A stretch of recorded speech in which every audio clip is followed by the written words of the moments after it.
out there just as I press live. So hi everyone, here we are again on a Wednesday afternoon. Unfortunately, Una isn't with us this week, but we are joined by Andy, who's going to tell you a lot more about what he does as well as we get in the conversation. So if you're watching us live, please put hashtag live. If you're watching us on replay, again, put hashtag replay. It's good to know that you're out there, you're listening to us. We want to make this as interactive as possible as well. So if you've got any questions or anything to add, anything to share, then please do so. And, it gives us more to talk about, gives us a chance to give more value as well. Introductions. So for those of you that maybe don't know us all, or maybe only know one or two of us, it's good for us to tell you a little bit more about who we are, what we do, and then you maybe be able to ask the right questions. So Stephen, let's go with you first, and then hear from Andy, and then I'll introduce myself after that. Okay, good morning. Good afternoon, everybody. My name is Stephen Lerman. I own a company called Chameleon BDS, and what I do is I'm an appointment setter, cold caller, and prospector. So for people that don't want to make those cold calls, don't like making those phone calls, don't have the time or the resource to make those phone calls, then they call me, and I'm like the A-team, and I get the job done. There we go. Amazing. What about you, Andy? Awesome. Yeah, so my name's Andy. I am the founder and creative director of a web firm called ClickSouls. We essentially build websites for clients who receive high traffic and low conversion rates and help them increase their conversion rates to increase sales. Amazing. So I've got a bit of stat to throw out at you. 80% of businesses feel that they understand their customers, yet only 8% of us, just 8% of us as customers feel that brands really understand us as an individual. So I've got a 6-step brand loyalty process that makes sure that your brand really understands your customer. I want to fill in that gap. I want your customers to wholeheartedly know that you understand them, you're there for them, you're there to give them what they want and what they need. Which is exactly what the process does. So if you want to know them 6 steps, if I've sparked some curiosity, then drop me a message and I'll send you a quick video that explains a bit more about how I do that. But yeah, for those of you that don't know me, that's me, Jess, and I'm a brand consultant. Okay, so let's dive into it. It's my first time hosting, so be kind, Andy and Stephen, and we'll see how we get on. So before we kind of do jump into it, something that I did really want to say was, if you are resonating with a lot of the things that we're talking about today, we're talking about mistakes, we're talking about things that people might have been doing wrongly, I suppose, for quite a while. If you're resonating with them and you're thinking, oh my God, I'm doing this on a daily basis, like how did I let my business get so far doing this same thing? They're common mistakes for a reason. A lot of people are doing them, so you're not alone. Don't take on a lot of blame for yourself. People are telling the wrong things, people are just getting into wrong habits, and even using the word wrong is probably the bad word to use. But basically, I want you to come away from this conversation feeling optimistic and excited about what opportunities you've got, rather than feeling low and sad and kind of beating yourself up for maybe even doing some of the things that we're talking about today. So, okay, now I got that off my chest. Mistakes. So I'd like to start with you, Andy, if you don't mind, because I can obviously help out a lot within that conversation as well. With branding and marketing, there's a lot of misconceptions within both of them, I suppose, isn't there? There's a lot of just misconceptions, I suppose, in what things mean. How important marketing is, how it's done, how it's delivered. And a lot of people try and do it themselves as well, which is great, but you've got to know the right things to be able to get the right results. So with your websites, with businesses coming to you and saying, okay, I need a new website, I need to build my online presence. More often than not, I'm presuming they've already got a website there. They've got something that is already showcasing what they do. Is there something, or is there a couple of things that you notice that people are doing? That's a common mistake that people are already doing with the websites that you want to kind of filter out and prevent them from getting any damage from them? Sure. So I think for websites, content's plays a huge part in that, and it's all about striking the right balance. I think that goes for any sort of marketing, branding, anything that you do really is all about striking the right balance. When it comes to content on a website, we try and advise our clients that you give your user enough information that they're interested, but not too much information that they don't want to get in touch and find out more. And I think a lot of mistakes that people make on their websites is that either don't give enough information, so people aren't interested and move on to someone else, or they give way too much information that the user's got no reason to get in touch.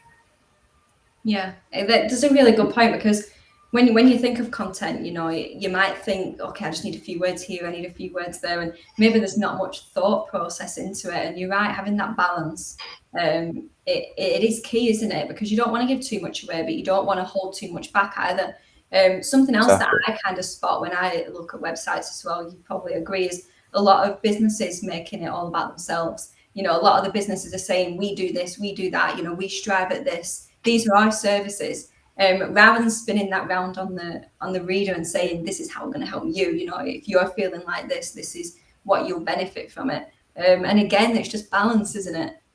Exactly. Yeah, I was actually having that exact conversation with a client yesterday. And you're right, it is. I think the balance about getting that right is, if you're talking about the business, so if it's about us or meet the team, or our values or our history, that sort of thing, it's okay to talk about yourself.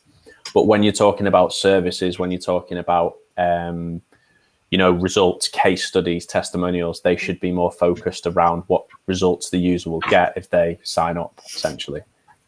Yeah. What's something else is coming to mind as well? What's your opinion on the way that you write your website based on your customer's journey, in a sense of, say that you're a new company and you need to build that awareness, that kind of building awareness of who you are and what you are as a business. Your website is at the beginning of that then, isn't it? Because your website is all about building credibility, building awareness about who you are and informing people of who you are. But then say you've been established for quite a while and you're quite well known, then what's your opinion on how your website sits in the journey, as in, the website might then be further along the journey and people might already know who you are or access information about you earlier than your website, and only go to your website to actually buy or actually, purchase or actually go to the next step. So what's your opinion on where your website sits in that as well?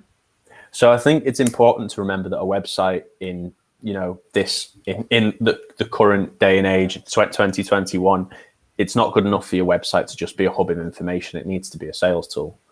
And Stephen, this will probably resonate with you as well, is that you have to think of your website almost as a sales funnel, almost like with the top being, it'd be great if we can get a user to convert here, but actually we're sending them down a funnel. And that sales funnel could be a website. It could be a call that Stephen's making.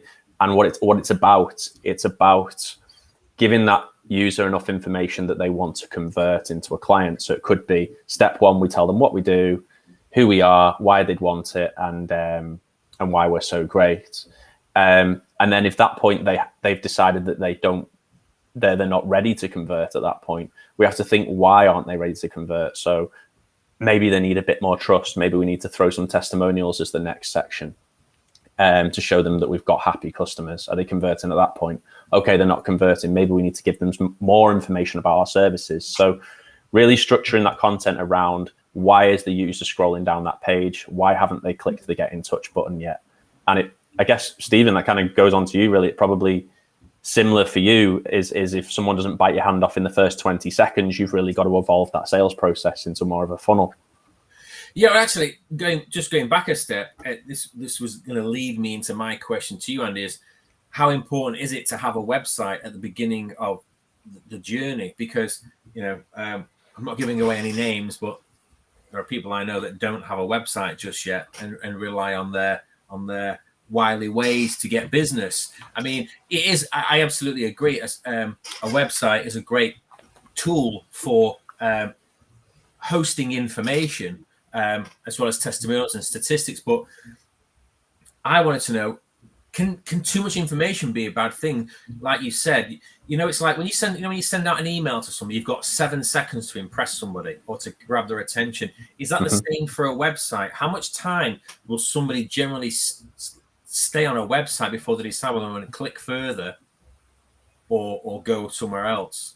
I mean, do you have those types of stats or? So yeah, I think that's it really. I guess the main purpose, isn't it, is to you want the user to retain you want them to stay on the site. Essentially, what you call a bounce rate is when someone leaves the website within a specific small amount of time before they've kind of explored anywhere else. So you want that bounce rate to be as low as possible. Yeah. And yeah, I think, as you said, it kind of two questions really. One, do you particularly need a website when you're first starting your business? Not in all circumstances, no. I think it completely depends what you're doing, and it kind of goes back to what Jess was saying before around, picking the right platform.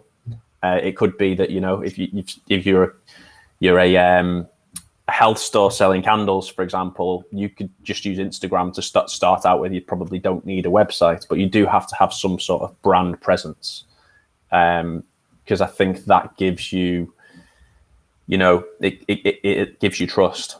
And then your second half of the question was around keeping the user on the website, wasn't it, Stephen? So it's a difficult question to ask, because each person is going to be different, which is why what I would say is that, anyone watching this, anyone kind of looking for any advice, if you don't have Google Analytics on your website, get it installed now. It's free to install, and it means that a month, 6 months, 12 months down the line, you can look at your statistics and see who's leaving the website quickly, who's staying. And then a good website designer or website agency will be able to use that data to learn how to improve the website for you. And what other platforms do you recommend then? Because there's Google Analytics, there's Hotjar as well, isn't there? That's a good one. What other things can people download or use or start reading up on to get that data back, so then they know what people are doing and what changes they need to make, maybe? Yeah, I think Hotjar and Google are both really good tools. As you'll probably know, Hotjar's quite expensive when Google is free. So that, they both give similar information. There's a tool from Google called Google Site Speed, which allows you to check the speed of your website, and it tells you all the different bits, whether it's like images on certain pages that are slowing down the website and that sort of thing. So that's really good. There's loads of free tools like that. And they're probably the main ones we use, to be honest, just the Google ones.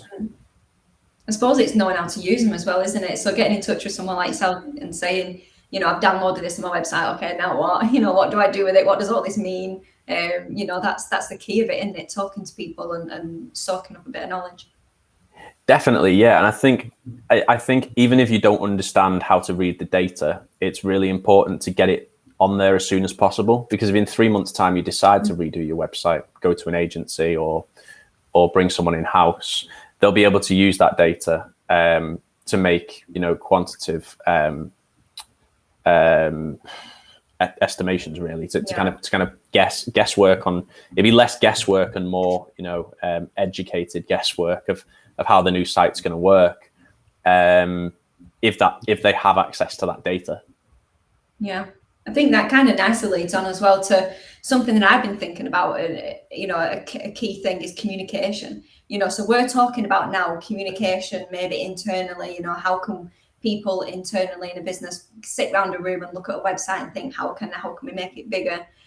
We also want to focus on communication with our customers, don't we? So we need feedback from them. When they do purchase, when they're jumping off a website, we want to know why, we want to know how. As much as we can do, there's no harm in asking for that feedback, is there? And I see that kind of quite commonly, really, that businesses don't communicate enough. You're keeping everything behind closed doors, you're keeping everything, like holding everything back, as we were saying, and not giving out the littlest things to make people feel part of that community. Because the brand work that I do, it is all part about making people feel like a community, and you've got to communicate for that. So it's hard to believe, but communication is a mistake. Brands the like of you've got Gap, Tropicana, the orange, the orange juice brand. They're two brands that rebranded and didn't tell anyone about it. I think All Saints were one as well. They rebranded, didn't tell anyone about it, and then launched it like this shiny new object, and everyone was a bit like, what's going on? Like, what does this mean? How do I find you? There's that confusion there. So communication, I think, is really key, isn't it? Definitely. Keeping in touch with your customers, keeping everyone internally working together. Again, like coming on to you, Stephen, where sales and marketing teams, even within companies, no matter how small or big, most of the time don't talk to each other, do they? They kind of stay far apart from each other. The sales guys are going, what are them marketing fools doing up there? And, the marketing people are going, sales guys can't sell anything, right? Or, there's conflict there. Well, from my experience, I've seen a lot of conflict within businesses with them two roles. So do you find that as well when you go in to help businesses with the sales? Yeah. For me, sales and marketing go hand in hand. That's why you normally hear the two things together. So, for example, I've done one project with one company where the marketing was we were sending out freebies. Okay. So it was, in one instance, it was a mouse mat, a coffee coaster, a pad, a pen, and some information. And it was a great conversation starter. So the fact that we were sending stuff out was, I could call you up and say, Jess, hi, it's Stephen from XYZ. Just want to make sure you've got the gift that I sent you. What was it? Well, it was a pen, it was a pad, it was a coffee coaster, it was a mouse mat, and it was some information about the services we provide. Yeah, I've got it. It's on my desk right now. It's a great conversation start. It's got all the information on. Together, those things make it easier for me to have that conversation, because if marketing haven't done their job, let's say, and got that stuff together and then sent it out, then I've got no conversation to have. It's very difficult to have that conversation. I'll give you another example. So I'm working with another client and sending out as a mass email marketing campaign. If the email's not gone for whatever reason, I can't have that conversation. Hi, I'm calling about my email. Well, I've not got it. I never received it. And I know you've not received it because we never sent it. Or the email was wrong. So it's very difficult. The two departments should be talking on a regular basis. So we know the email's gone out. We know the products have been sent out. So that I've then got a legitimate reason calling up my prospect a series of questions. Right, very difficult. As good as any salesperson is on the telephone, if you've not got the information, you've not got the product that's not been delivered, you can't have that conversation. And then when they say, well, sales aren't doing very good. Yeah, we're not doing very well because you've not done your job. You know what I mean?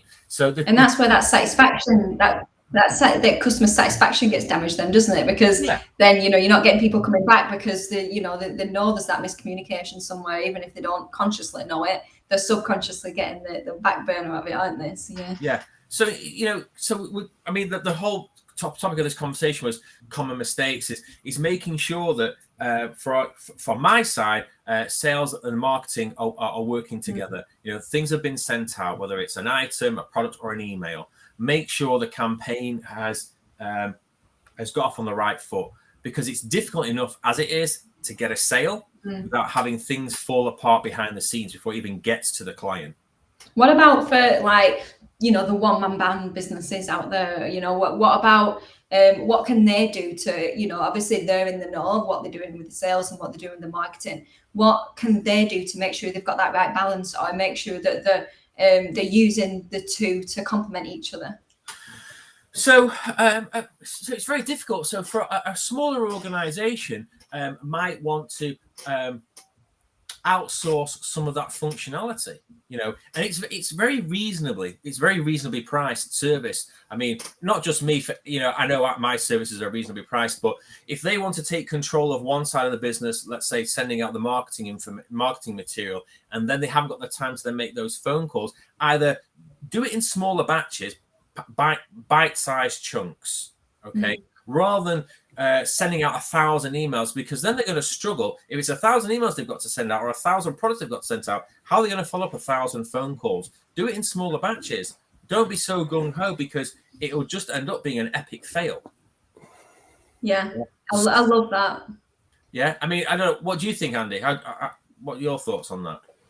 On the small businesses, on the sales and marketing front, I think small business is a great way to really, really start out. is obviously social media. It's huge, but I think a common mistake these small businesses make is they launch their Facebook, Instagram, LinkedIn, Twitter, Pinterest platforms, whatever it is, all at once and try to juggle them all, and then realize they've got no time, and they realize they end up with no followers and no likes. And I think the real trick there is to pick one platform, build it, and then move on to the next. And I think, Stephen, you'll agree that, these people, they may, these small businesses, they may be very good at marketing themselves, but they may not be good at sales side of things. And it's about striking the balance and getting the right amount of training. It might be, that they decide to focus on Instagram. They build a great Instagram profile, but then someone leaves a comment on one of their posts saying that they were unhappy with the service. They need to know how to reply to that comment. You can't ignore it. You can't say, well, don't come back again then, because that's going to put other people off. And how to deal with those, inbound messages. And, as much as it's great to bring someone like Stephen and I in,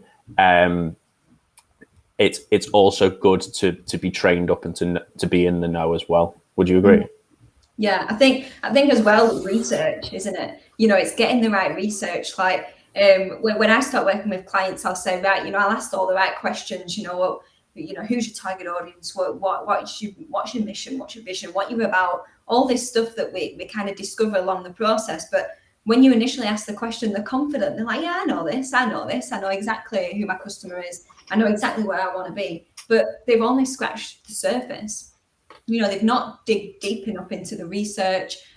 Whether that's finding out about their ideal customer in more depth, whether it's understanding their emotions as well as what they physically want, whether it's, again, looking at the platforms, what platforms do I need to be on, what's right for me? For me, LinkedIn is a great place, but Instagram is not so much. It's more for me to get my personality across. So how do I use the platforms, and the research really helps with that, doesn't it? Definitely. And would you agree with the sales as well, Stephen, in a sense of being prepared, I suppose, isn't it? It's all about being prepared and getting research done. So yeah, I was about to follow on with that comment. Yeah, absolutely. Be prepared. Know your market. Know where you want to start. Have an idea in mind how many ideal clients you want. Don't go for, I need 100 clients, because I was talking to a company, prospective client, and they said they don't want to grow too quickly. They don't want too many orders because they won't be able to fulfill them. So it's one thing getting orders in, but the other thing is you've got to be able to fulfill them, because if you can't fulfill an order, nobody's going to come back. So like Andy says, start off small, start off slow, and build up, and make sure you can manage what you've got before you go bigger. And for me, when I'm starting on a campaign, being prepared means research your market. For me to have a script. So I know what I'm saying, because you can have the greatest product in the world, but if you've not got a script to go along with those phone calls, it's going to fail, because I don't know what I'm saying. I can sell, but I need a bit of help. I need to know what I'm supposed to be saying, and I can ad lib to a certain extent, but I've got to have a certain amount of information, enough so I'll be able to have a high level conversation up here to entice them in, so that I can then get them to have the appointment with you, Andy, with you, Jess, or with whomever, to close that deal. So for me, it's a team approach. We are a team. Me making the phone calls, and then me setting up the appointment for them to close that deal. But we've all got to know, we've all got to be prepared. We've all got to have done our research to know exactly who says what follows on from here, how do we get them to the end? Because it's like you said at the very beginning, Jess, it's a journey. The whole thing is a journey. We've all got to have our ducks in a row. So number one, the journey is seamless enough for the prospect, is enjoyable enough for the prospect, and will end in ultimately a sale. And how much is like that research that you're doing? How much is it the same for us all? So when you're researching your ideal customer, your ideal client, and then we go to someone like you, Stephen, or someone like you, Andy, and say, right, okay, this is my business, this is my ideal customer. You two can do such a better job once you've got that information, can't you? Yeah.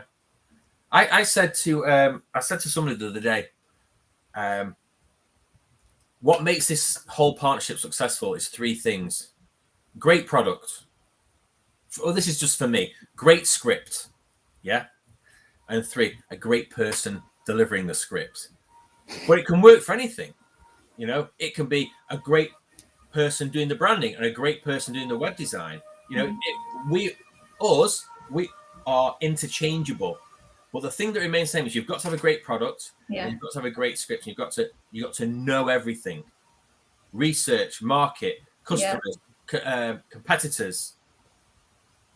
Yeah. What about you, Andy, with research? Looking at that, going off competitors, were you saying that, Stephen? You know, you that's a lot of research that you've got to do with your clients as well, isn't it? Or is it? You know, what does that look like?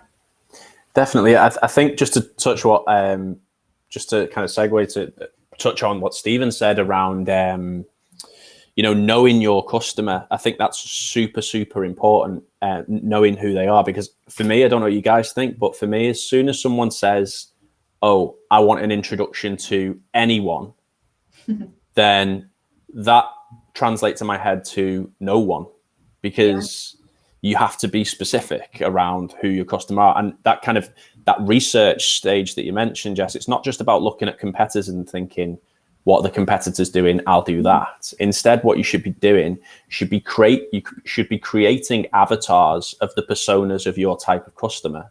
So instead of thinking, oh, my customers are people who want to buy products, it's so broad. You could literally write avatars. We do it for our clients all the time. It could be like, this is Katie. She's 17. She grew up on a mobile device. She's not really used desktop devices before.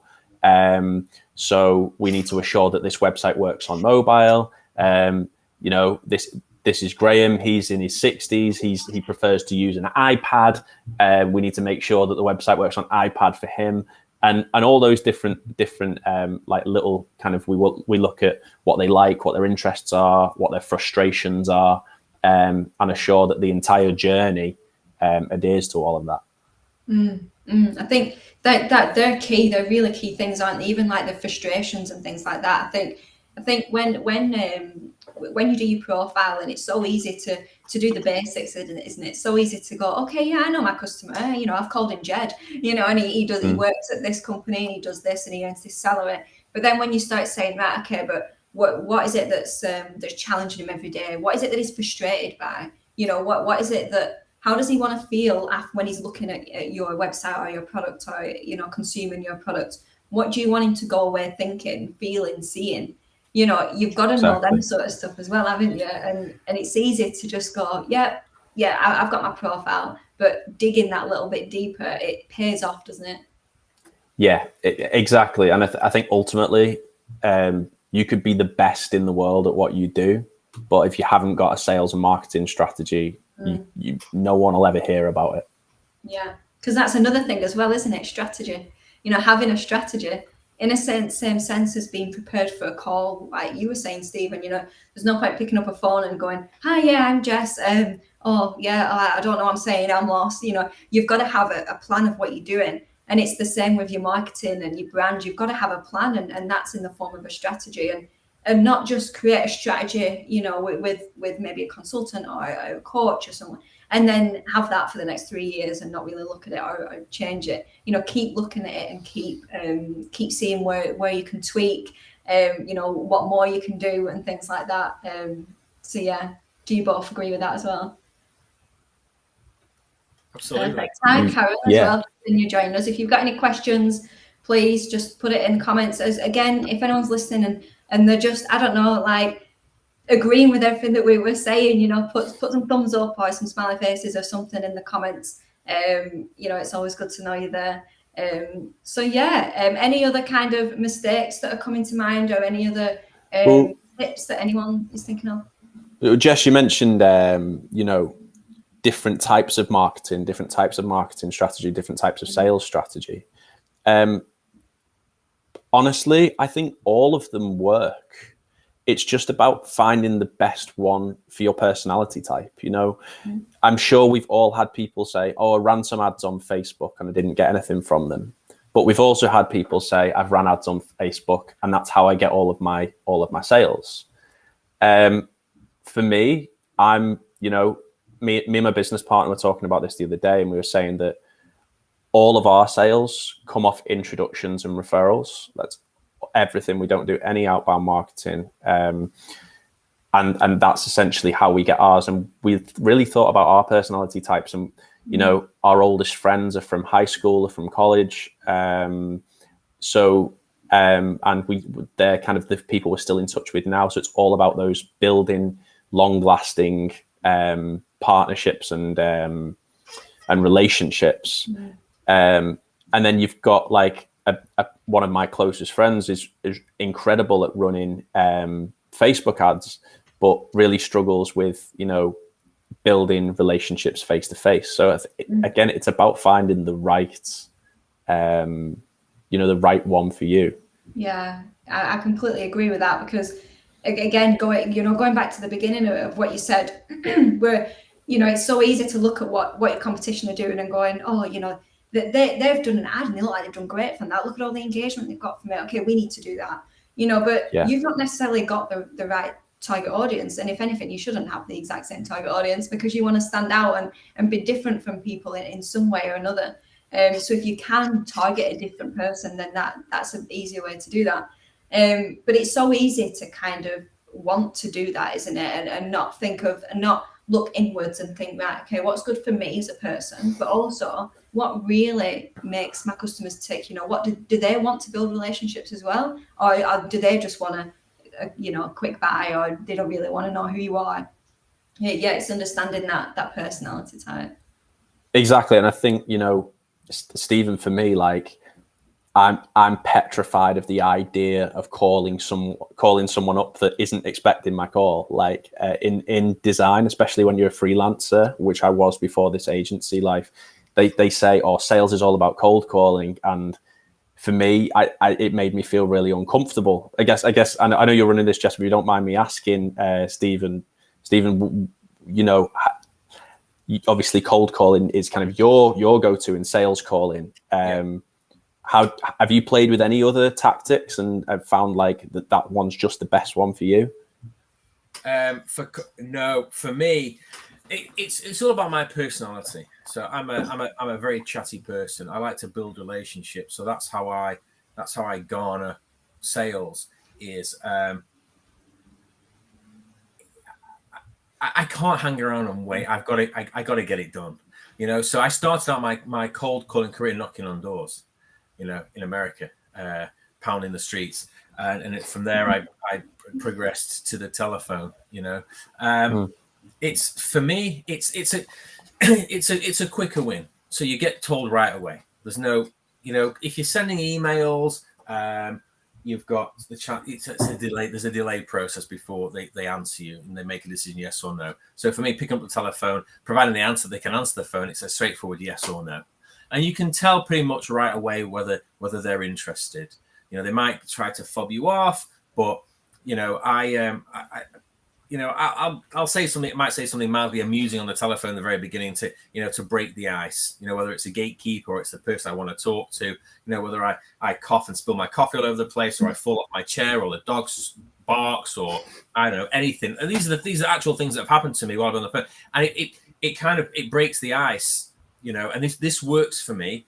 Ideally, I'd much prefer to be face to face, but as we're coming out of the pandemic now and trying to be as productive as possible in a short amount of time as possible, picking up the phones for me is an easy one.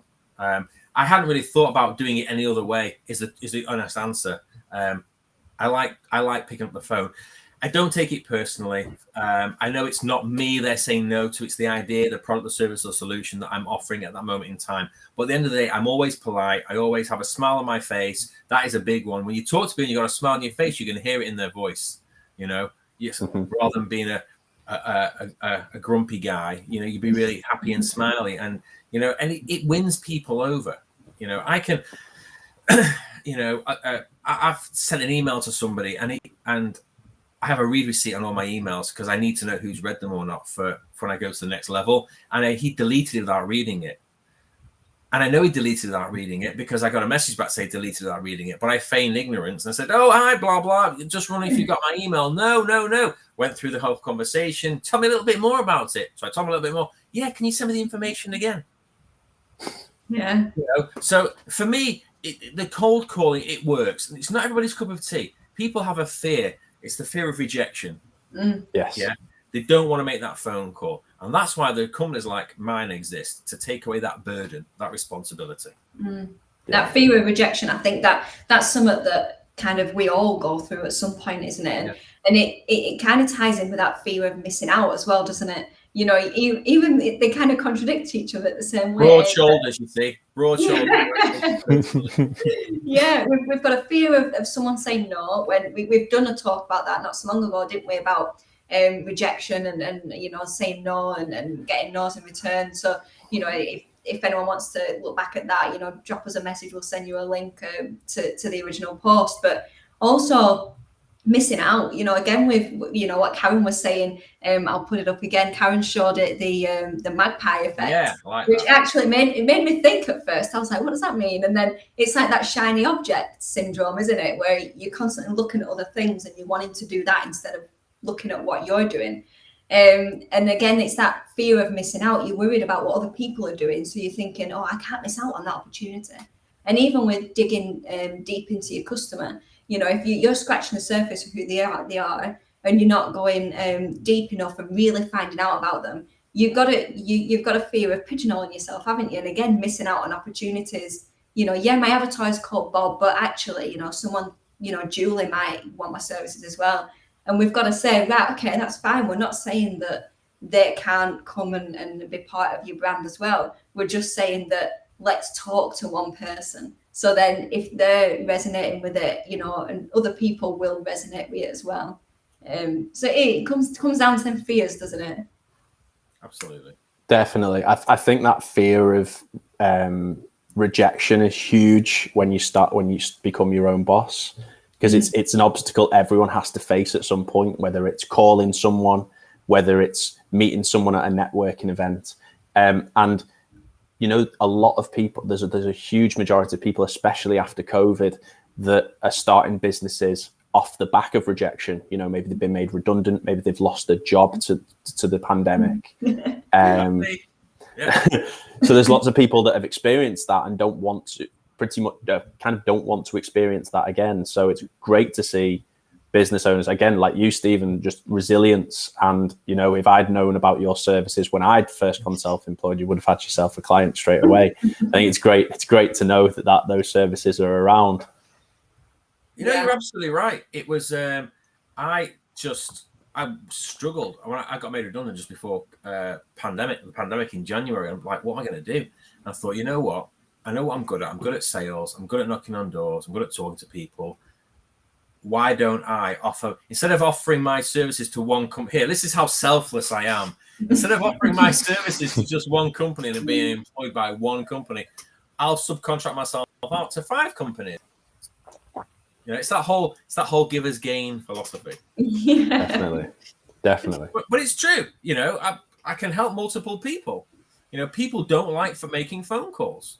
That's a reality. You're never going to get away from that. As much as we like to think we build relationships, and referrals are great. Listen, and like you, Andy, all my business comes off referrals. I don't do any advertising whatsoever, which is great.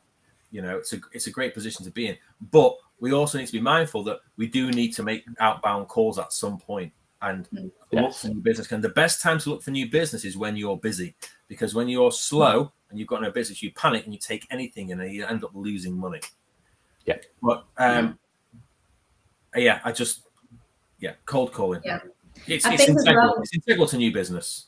Yeah. What's coming to mind as well with that around calling, and whether you're cold calling or calling a warmer prospect, and again keeping in tune with that fear that we were talking about. Would you say that the fear is what stops people following up? And I suppose you don't just follow up in sales, you follow up in marketing and things as well, don't you, Andy? So what do you both think about about following up? Have you got any tips on that? Yes. Yeah, go on then, Stephen. Yeah. So follow-up is the fortune is in the follow-up. We did the subject this a couple of weeks ago. It's important to to have a definitive amount of time between follow-ups. So I know when I send out emails, I follow up within 2 to 3 days of that email. Any longer than that, they'll have forgotten and moved on to something else or deleted it. So you've got to strike while it's still in their mind. I had a conversation with a client last night. So she says, "Okay, I'm going to send emails out because I've called people. They said, 'Can you send me an email?' I said, 'Yes, I've got their email address.' Passed it over to my client. She said, 'Right, I'm going to send these emails out. What's your follow-up?' I said, 2 to 3 days max." Yeah, important. While it's still fresh in their memory. Ideally, you want it within 24 hours, but it's not always possible, So I think that's a really good tip because, again, when you do that, you're thinking, because you are thinking about that sale, aren't you? And you're thinking, oh, it's too soon, I'm going to be annoying them. And again, it's that fear of rejection, isn't it? That's kicking in, that little voice in your head. So I think that's a really kind of core mistake that people are maybe making subconsciously, and hopefully we've shine a light on that today and give some tips on how you can stop doing it or just overcome it and things like that. What about you, Andy, with follow up and within marketing and I think in kind of marketing or sales, the follow up, like Stephen said, is key. It's if we think back to when we were like applying for jobs when we worked for other people, you may apply for 100 jobs, but if you copy and paste that application across those 100 jobs, none of them are going to get back in touch with you because they have to be specific to the role that you're applying for. And that same logic applies to the follow-up, is that there's been times where I've introduced people and they've just sent a copy and paste, "Hi, my name is David. I am a robot. I do this, I do that." And people don't want that. They want to know that you've done your research on them, that kind of what they do and how you can help them specifically. And that's all. I suppose you'll agree there, Stephen, that follow-up has to be tailored to the person that you're emailing, not just a copy and paste introduction. Yes, it's got to be specific to them.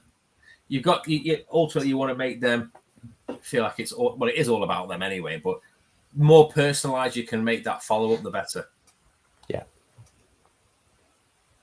Yeah, I agree. It's a key one, isn't it? I was just looking at the time. We've been going just over 40 minutes, so maybe we should wrap up there. I don't know if anyone will see both Andy and Stephen. What is it that maybe, because we've touched on a lot, haven't we? We've touched on just touching on follow-up strategies. What's your personality? How can that affect what you do?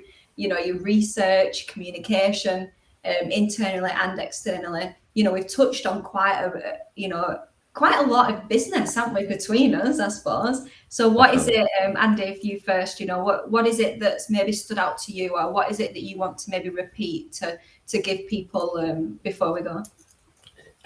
So I think, I guess that we've spoken quite a lot in such a short amount of time. In terms of I think I say if you're a new business to market, don't try and do too much at once.